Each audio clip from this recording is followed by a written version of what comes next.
So, the Voice of the Galaxy Update Radio version 2.0 is actually released here, and this is going to give us all details about optimization and new system features that will be available in the new version update. And I want to go ahead and cover that here today. So, version 2.0, If One Dreams at Midnight, will come online soon, right? So, again, we know that everything basically drops in about a week from now. The topic of this episode of The Voice of the Galaxy is the Update Radio. In this episode, we're going to introduce some optimizations and new features that are available in version 2.0, and we could learn more right here. So we're going to go ahead and do this. Let me go ahead and retweet this real quick. And let's take a look here at the QOL Lab update right there. So, Voice of the Galaxy Update Radio version 2.0.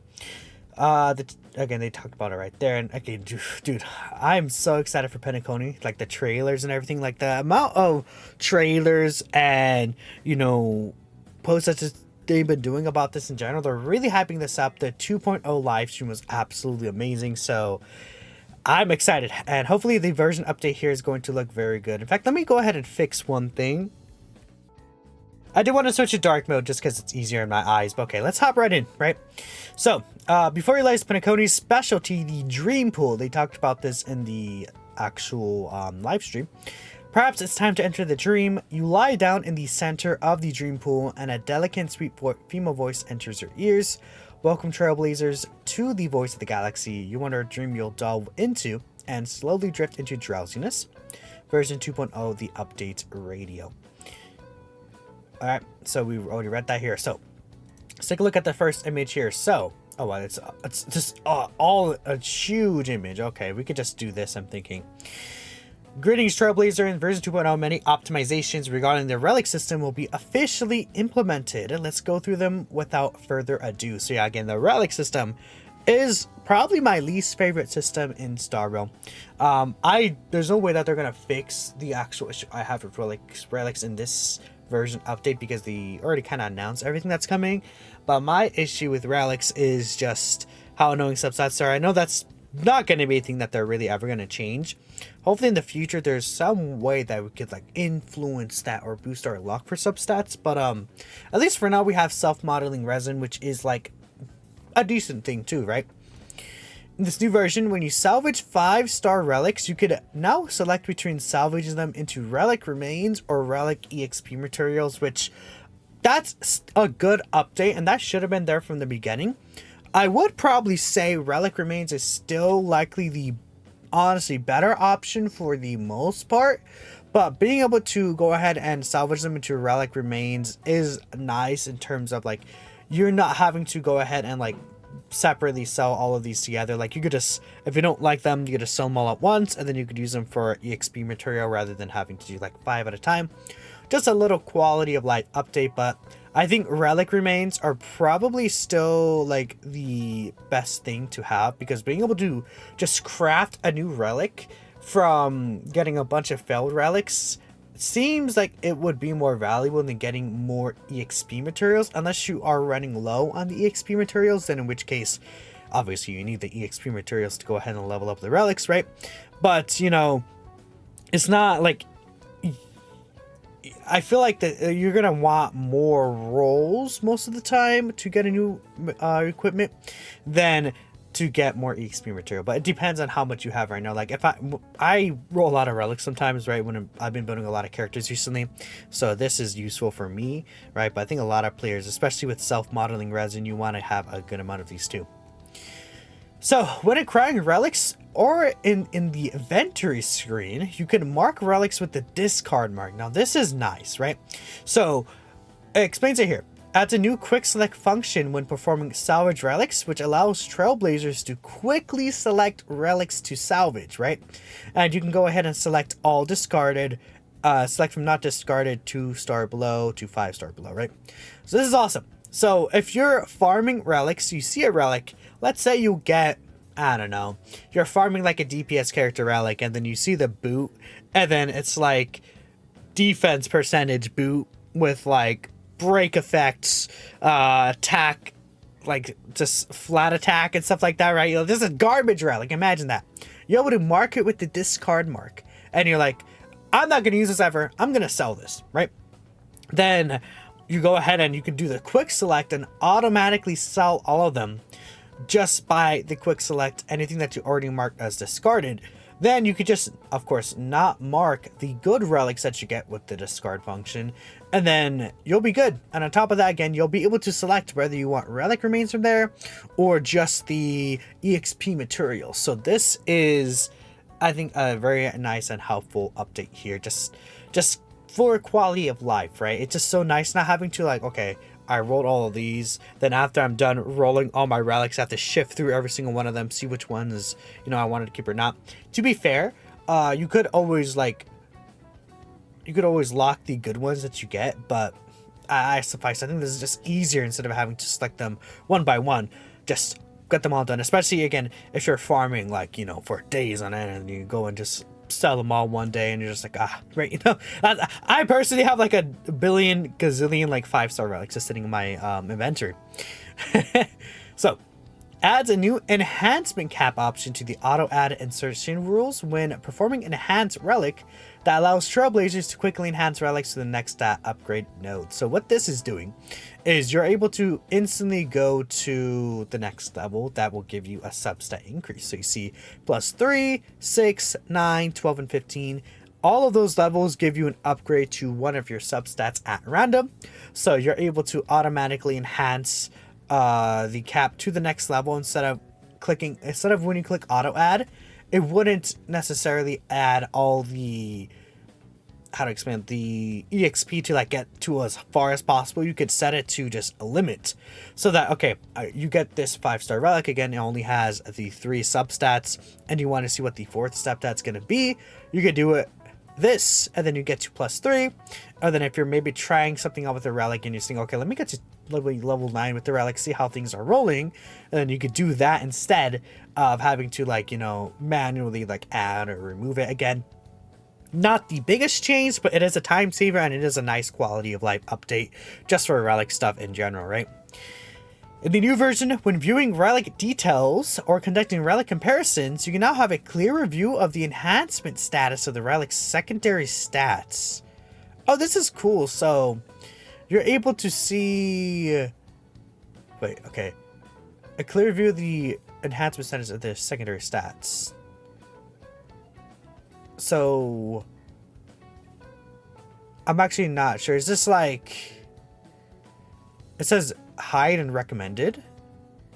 Wait, let me, relic comparisons. Oh, I see what that is. Okay. So I understand better. So this is your relic, right? This is, let's say, the DOT relic, obviously. You see speed, flat HP, attack, crit damage, and effect res. You can see how many times the relic rolled into that specific substat. So like it rolled into flat HP, I guess, once, crit damage once, effect res twice, right, is what I'm presuming that actually happened there. In terms of like it being upgraded, then you can see the recommended one right here. So you see flat attack, HP, crit rate, and crit damage. This as a recommended equip. Doesn't sound like the best for like some DOT characters. Like if this is like for Kafka, you're just like looking at this, you're like, this is not a Kafka. Okay. But at least this is cool, I guess, right? I mean, this recommended relic, oh boy, I don't know about that. When equipping relics, selecting the recommended button will allow you to explore recommended combination based on big data analysis. So again, the thing about this, when it comes to big data analysis, give you a recommended combination, is that I feel like most people aren't going to have the best investment in certain relics, right? So when it comes to that, it might be skewed, especially for new characters. I do think the idea behind it can be helpful, but this one I'm not really personally caring much about. I don't think, you know, if you are looking into like content creators, things like that, or even just like other sites, right, that'll give you like best recommendations for relic substats. A lot of the times they may be different than what's actually recommended because of how most people may not know some of that stuff, if you guys get what I mean, right? Especially if people who are playing the game more casually. But we'll see. I mean, that's based off of how it was in Genshin. Maybe Star Rail could be a little different depending on how the player is actually, like, maybe because with Genshin it's such a huge, larger player base because it really got into the mainstream. While Star Rail, not as much. So maybe it'll be different because there's a less like large pool to pull from there, but we'll see. During relic filtering, a new exclusion filtering feature has been added specifically for secondary attributes. So, okay, so this is cool too. You could exclude like substats that you care about. So like, let's say you really want HP percentage and crit rate as your substats. You can choose to exclude it like it's shown in this image, and then it shows any relics that do not have those substats. So I think that's how it works, right? Yeah, so it'll exclude any subsets that do have these. Yeah, that's what I thought. And then it'll only show relics that don't have it, if that makes sense. Okay. During relic filtering, you can now further refine the selection based on the state of relics. So, okay. So you could like filter between locked, not locked, whether they're max level, then whether they're equipped or not. Again, more quality of life, sure. During relic filtering, within the set options, a distinction has been made between cavern relics and planar ornaments. This is cool. I like this because sometimes I'm just like, you know, if I'm looking for like a Ruchland area or a broken keel, it's like right next to it and I just like skim past it. So this is just a nice little update here. When filtering relics, if a specific part has been selected, filtering for main stats will only display the main stats applicable to that. Oh, thank goodness. This is awesome. This is cool too. When you're looking for a relic and then you have to shift through all like 15 options and then like half of those aren't applicable to that piece you're looking for. Now this will just only show the parts that are applicable,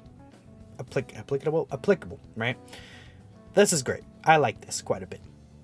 Good job. I like this. That's a lot to take in. Okay. New Fate Atlas system. The Fate Atlas system will showcase crucial events that Trailblazers may encounter.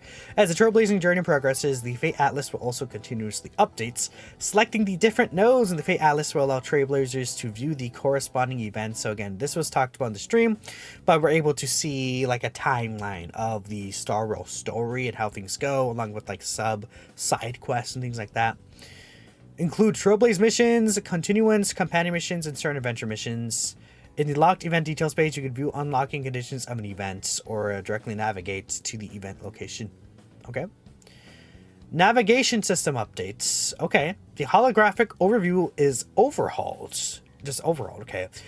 Select different locations to view the corresponding information and directly transition to the navigational menu of that location. Okay. In addition, in certain special scenes, the navigational menu will be presented in 3D. This will be important for like Penacony when you're able to like walk on walls in the dreamscape and things like that, or like, you know, go in certain directions. This will be helpful. So that's probably why they did, you know, kind of overhaul this a little, right? That makes a lot of sense. Okay, cool. Can you find trash cans on the ceiling? All right. You'll be able to set up 3 support characters and 5 Starfaring companions. This is just a nice little update, so you could, like, you know, set multiple destruction characters, or like, you know, like a support character, destruction, and then like for farming specifically, by some destruction, like when you're farming calxes, and then even like a sustained character. Who knows, right? Something like that could be interesting. After version 2.0, the Dreamscape Pass system will be unlocked once the Trailblazers' journey Penacony reaches a certain point. Follow in Clocky's footsteps and collect stickers to reap rewards. So you're able to get rewards from here. That's cool. All the above screenshots are from versions of the development and do not represent the final quality of the game. For more updates, please stay tuned to the update announcements. And then that is everything coming in this version update 2.0 in terms of quality of life updates. This is good. I like a lot of stuff here. Nothing is like mind-blowing, but when you're considering adding all of this together for a 2.0, it all adds up to being a pretty nice update, I think. But let me know what you guys are thinking. Thank you for watching, and I'll catch you in the next video. Peace out.